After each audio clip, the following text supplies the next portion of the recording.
Welcome back to the morning show here on Arise News. Guess what? OGOP is back.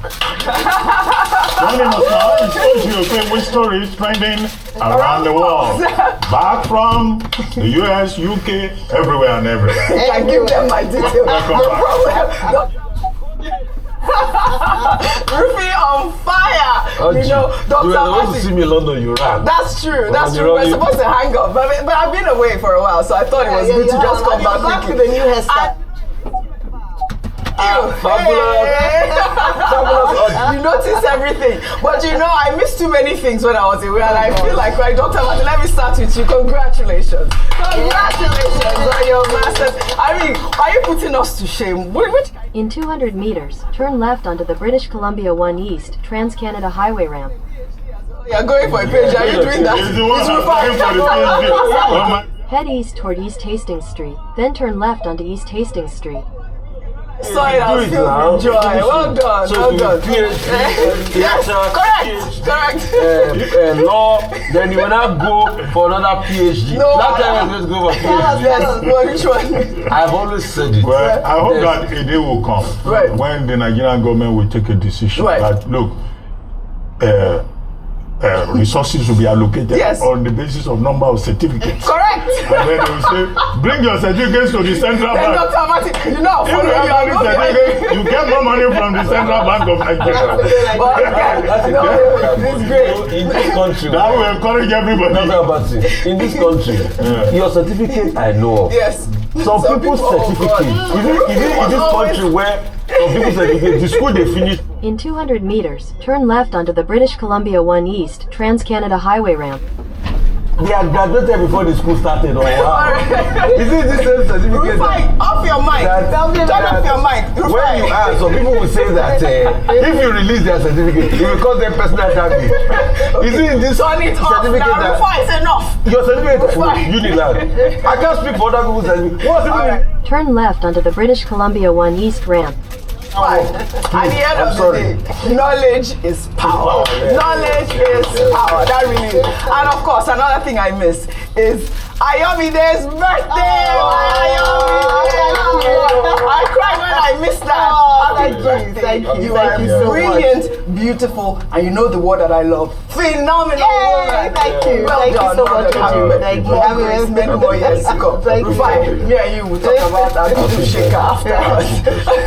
Well, all right. I'm glad to be back. Well, good morning to you, viewers. Let's begin what's trending in the United States, where a team of Arise News correspondents, led by the chairman and editor-in-chief of This Day and Arise News channel, Prince Nduka Obaigbena, are on the ground for a robust coverage of Donald Trump's inauguration as the country's 47th president. While the team In 600 meters, merge onto Trans-Canada Highway, British Columbia 1 East. news correspondent Ohi Odiai, an award-winning cameraman Opeyemi Adeni. Well, according to Abatti, the team was invited by a close Trump surrogate who was a former staff of Arise News. I mean, when I saw, the team going out, all I could say was, we arise together, complete, arise and shine. No matter what anyone throws at us, we continue to lead the way. I mean, I know that Continue on British Columbia 1 East for 18 kilometers. Morwan and Road to Sodiri are on the ground in Davos for the coverage of the World Economic Forum, where Vice President Kashim Shettima is leading the Nigerian economic team. I know you guys both spoke with Adefemi and Rotus last year. Dr. Abatti, you were in Davos in that very, very harsh, very, very harsh weather. But as always, arise and shine, and we will be here to continue to give you guys updates on the coverage around the world. Well, in the meantime, President-elect Donald Trump told thousands of supporters on Sunday that he would impose severe limits on immigration on his first day in office at a victory rally inside a packed Washington arena. The event marked his first major address in Washington since his speech on January 6, 2021, that preceded the U.S. Capitol insurrection. By the time the sun sets tomorrow evening, the invasion of our borders will have come to a halt, and all the illegal border trespassers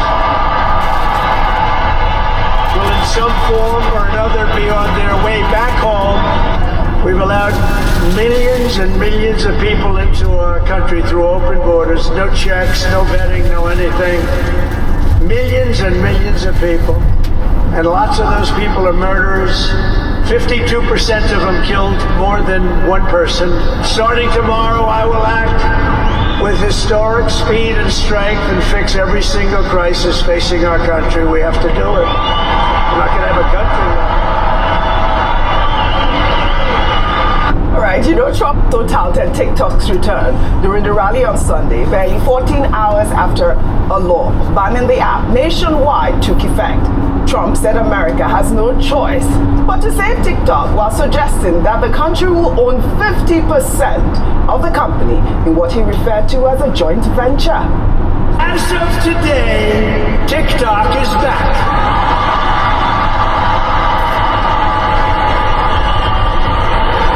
But I said we need to save TikTok because we're talking about a tremendous... Who in this audience goes with TikTok? Many? Yeah, very popular. And frankly, we have no choice. We have to save it. A lot of jobs. We don't want to give our business to China. We don't want to give our business to other people. TikTok is back. It's the beginning of the era of a presidential showman. Today is the inauguration. But Trump had said that he would, sign an executive order to stall the ban just 12 hours after the app went dark. But after Trump's statement, social media users began to notice a rapid restoration of the app on their devices. I guess we can pull up this float when TikTok welcomed users back with a notification that said, "Thanks for your patience and support. As a result of President Trump's efforts, TikTok is back in the US." Obviously, Trump is going to take credit for this, even though we know that Trump and his team, are still trying to finalize that executive order, to delay TikTok, to give the platform more reach and a deal to stay in the United States. In the United States alone, there are over 170 million Americans on TikTok. We saw a video also where Americans were, distressed. Let me just play that video over TikTok's ban. And I know it's dramatic as hell that I'm crying, but I just seen a video of the girl that made the renegade dance. This app was literally supposed to be my way out. I have been posting on this app almost every day for 5 years, guys. I've been posting on this app 3 to 5 times every day for the last... Government, I'm never forgiving you for this. And I'm never gonna trust you ever again because you just, like that, took away millions of people's income and livelihood. And who does that? Look at these guys crying. It seems funny, but some of them, it's their livelihood. It's amazing. I was in a hotel in London over the weekend, and there was an event for TikTok, and they were organizing this event to award the people that have generated the most revenue for TikTok. It's really a big deal. Before we converse, let us, just take this final one. SpaceX founder and billionaire businessman Elon Musk joined Donald Trump on stage. Let's take a look. Thank you, Mr. President. Sorry, little X just followed me on the stage here. He's a very enthusiastic supporter, as you can see. Yeah.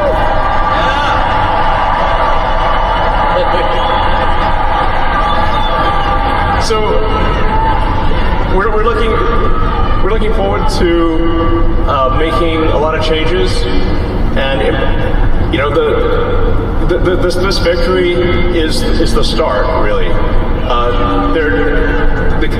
What matters going forward is to actually make significant changes, cement those changes, and set the foundation for America to be strong for a century, for centuries, forever. So.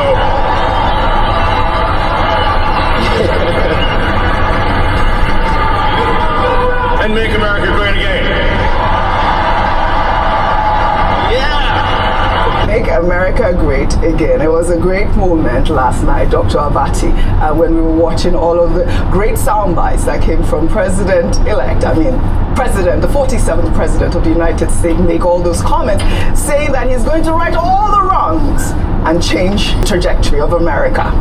Well, what should we expect? I mean, it is Donald Trump. He's a showman. Yes. The apprentice is back. Yes. And he says he's back in Washington, not to come and sell ice cream, but to produce results. And today we begin to see the effect of that. As I said earlier today, he's not going to leave the Capitol straight to the White House without getting to work immediately. He's going to sign a number of executive orders. One of those executive orders has to do with TikTok, but there is a legal angle to that.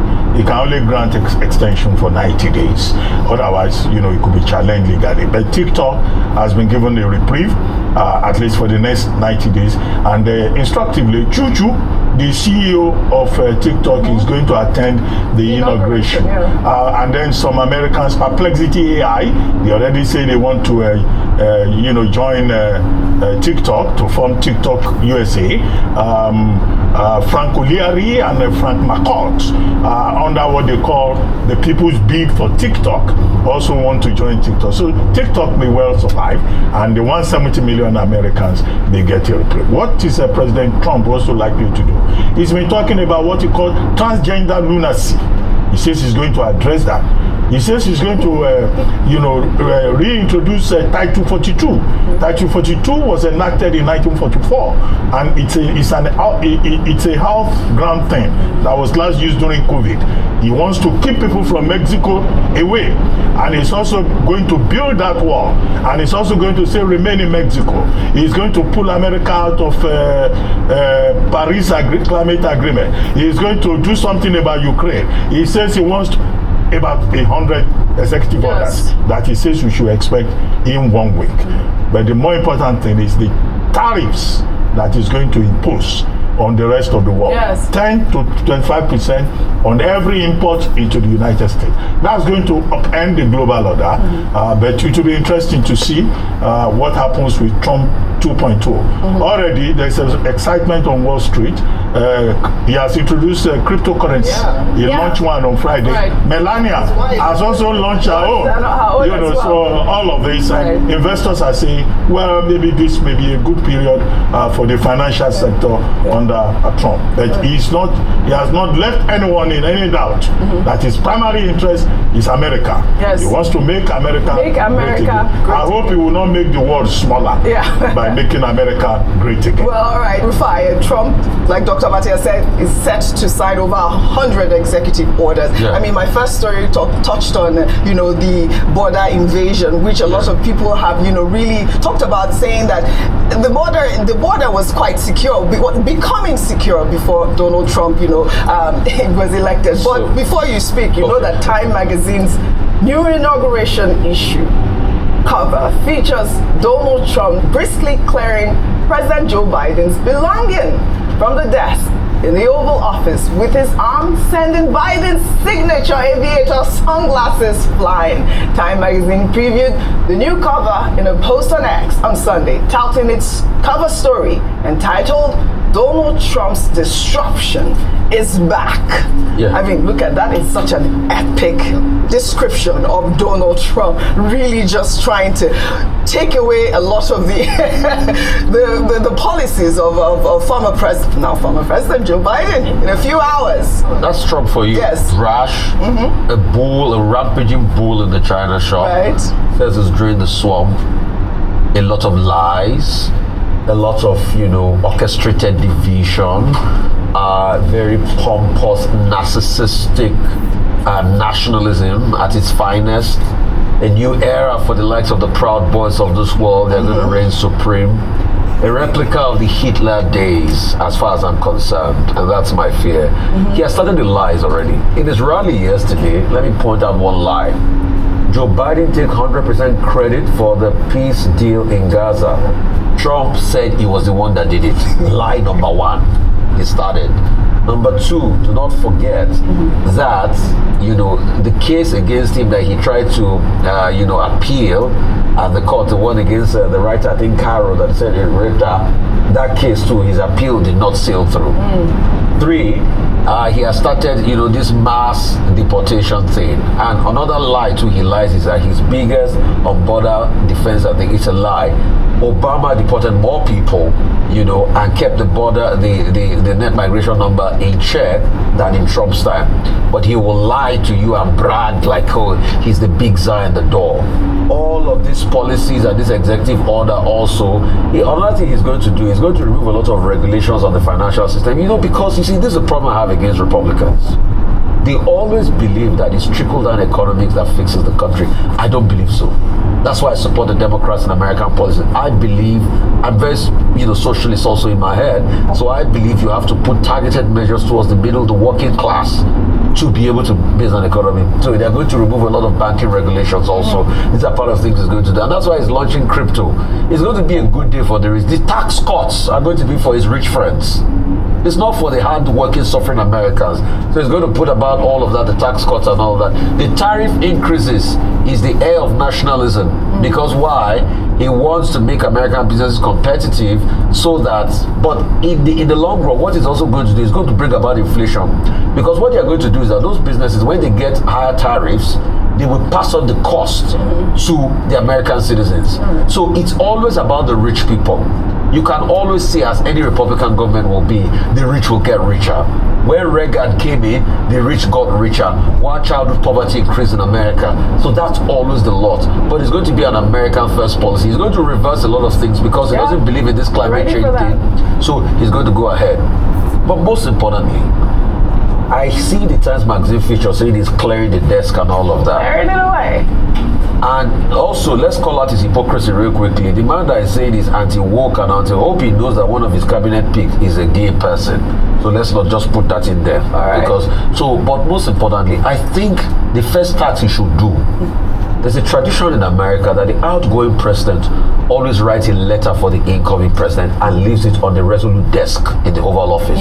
That desk is called the Resolute desk. I just pray, please, he gets a chance to read it. He should not, in the process of putting everything about, tear that letter. Because in 200 meters, use the right is back as a 47th. In 600 meters, take exit 50 for 104th Avenue toward 160th Street. Well, let's head over to the United Kingdom now, where the leader of the country's You're back online. Femi Badenoch has yet again denigrated Nigeria, saying that Nigeria destroys lives and that she does not want the consequences. Take exit 50, then keep right at the fork. Play out in Britain. Badenoch spoke last Thursday while delivering her first speech of the year. I grew up in a poor country, and I watched my relatively wealthy family become poorer and poorer. Keep right at the fork. Harder and harder as their money disappeared with inflation. I came back to the UK at age 16 with my father's last £100 in the hope of a better life. Continue on 104th Avenue for 1 kilometer. Governments that destroy lives, and I never, ever want that to happen here. All right, of course, this will gather reactions. Ayo, let me take them before I come to you. This is from Adewale, who wrote, "Dear Ken, we have moved past you. Your relentless efforts at demarketing the country of your ancestry has yielded big fruits. Ask about Deputy December in Lagos this Yuletide season. You'll get your answer." Well, another Twitter user, Biomed, wrote, "Is she saying the truth? Yes, she is. But is she meddling in Nigerian affairs? Yes. She needs to focus more on the problems of the British people. She can't keep poking Nigeria unprovoked. She forgot the British government policy keeps Nigeria poorer and poorer and poorer because of the benefits they got from Nigeria and its citizens." In 300 meters, turn right onto 154th Street.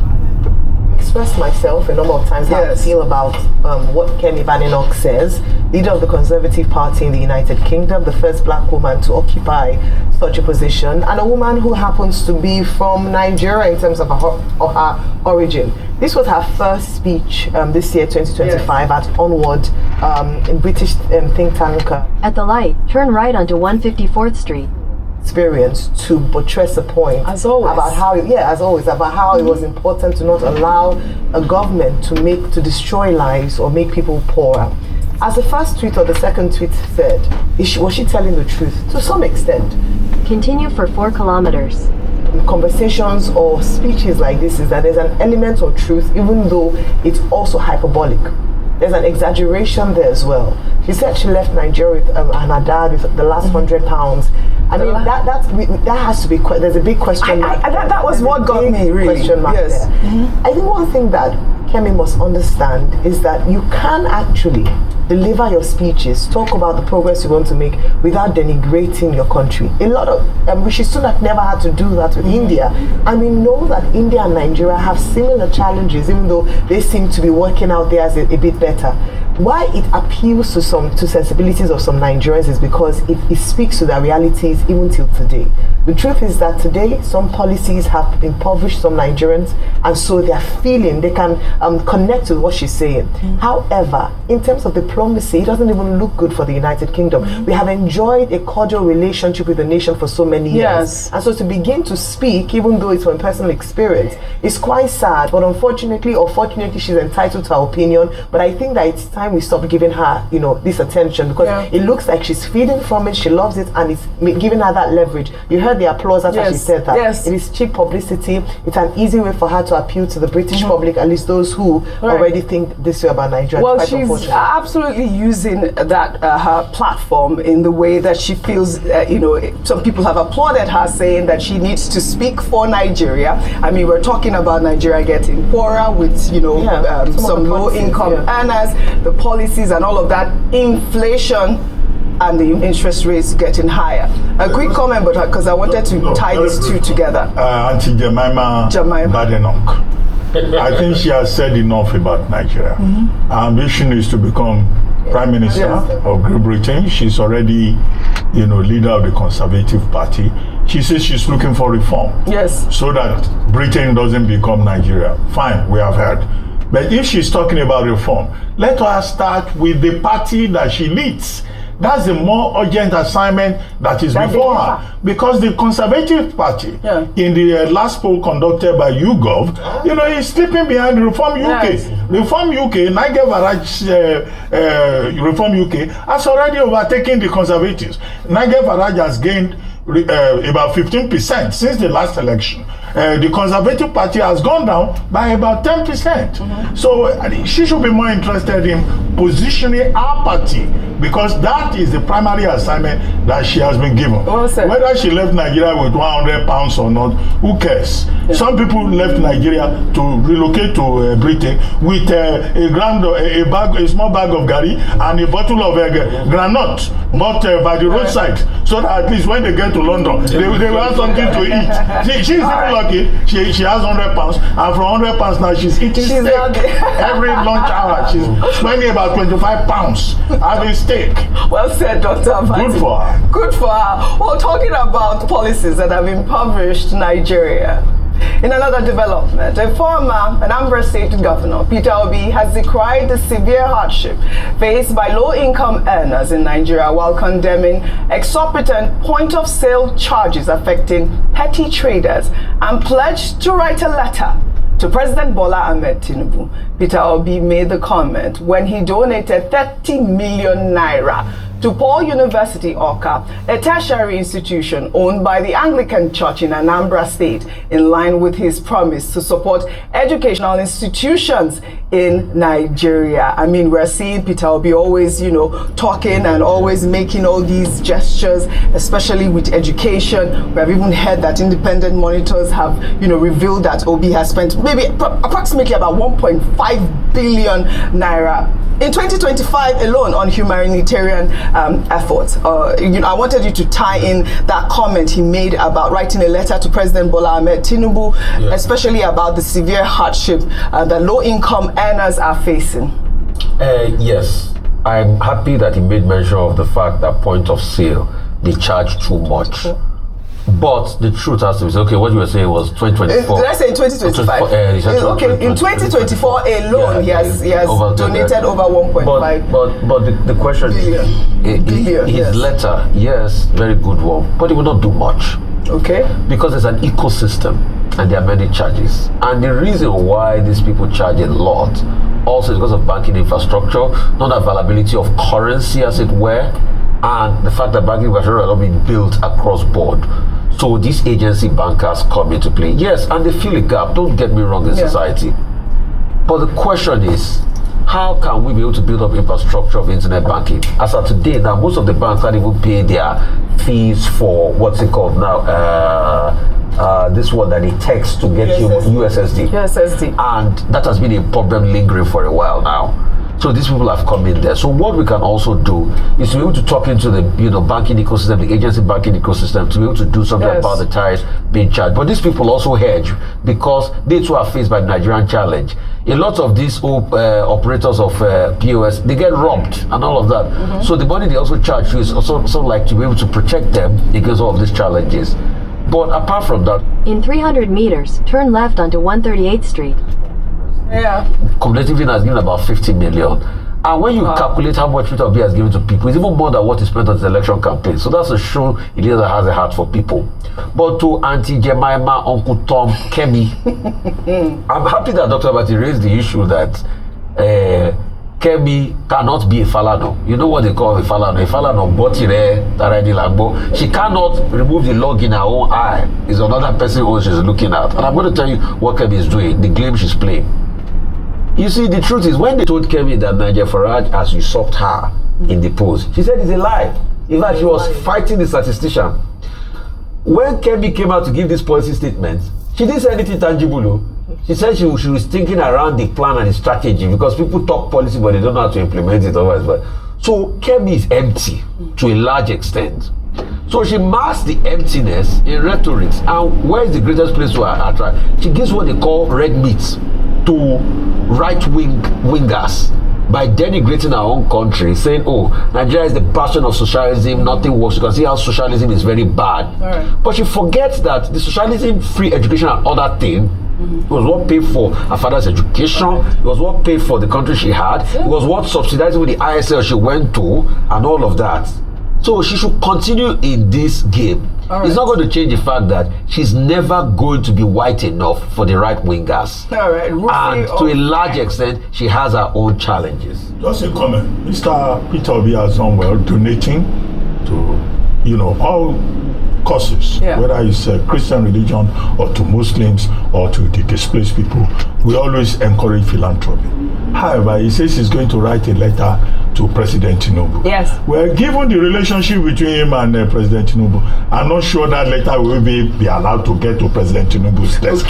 The best he can hope for is to get a rebuke from either Mr. Bayo Ononuga or somebody else within that team. They will say he has come with a negative response to them again. However, the point he has raised is a very valid point. We are at the mercy of the POS people.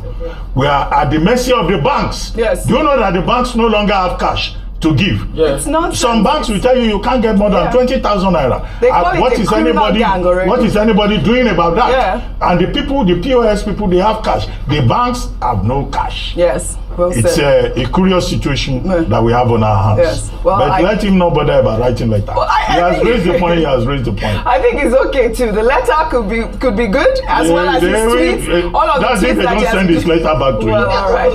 We're all speaking. Okay, maybe an open letter. Yes, like the way Obasanjo does as well. No problem at all. It's great that these leaders of thought continue to express our frustration to the president.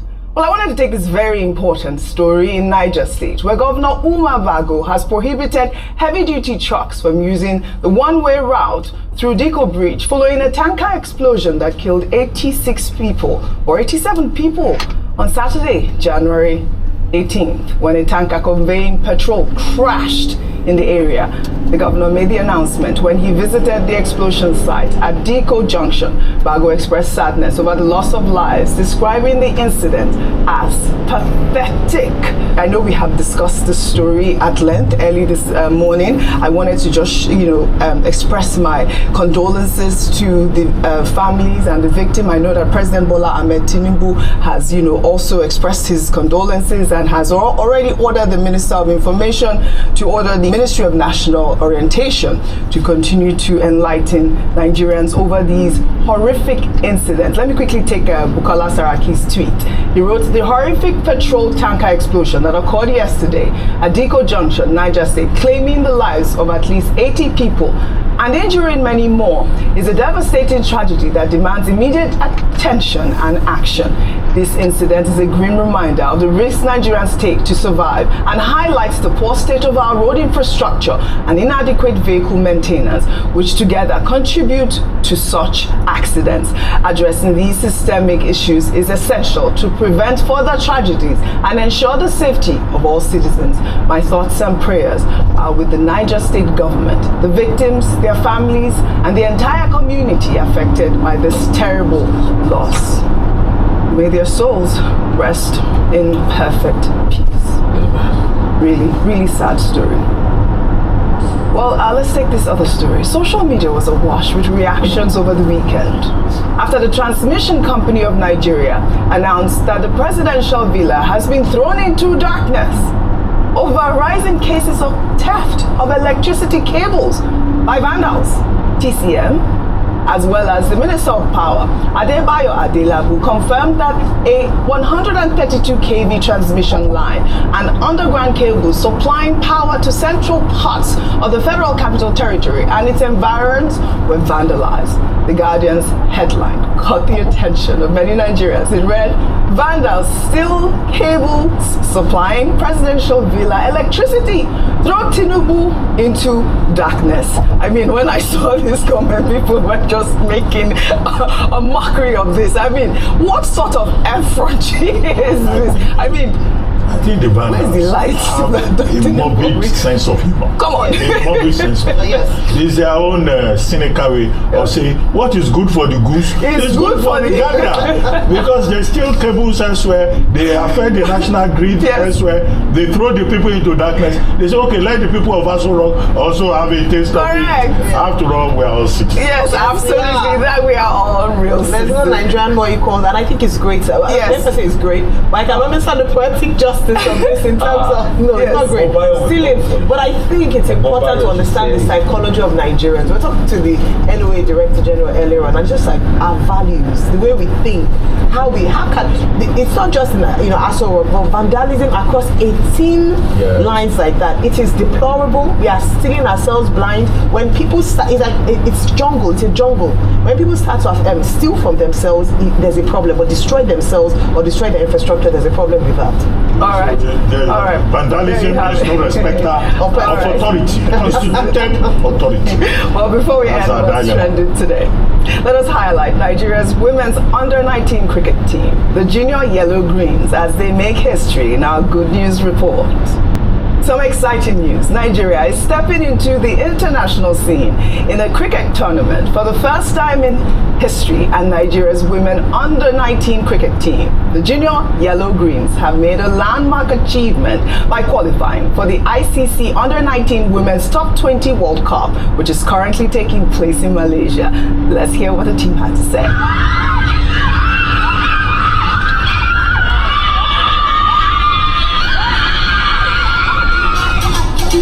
This is the Under-19 Women's World Cup.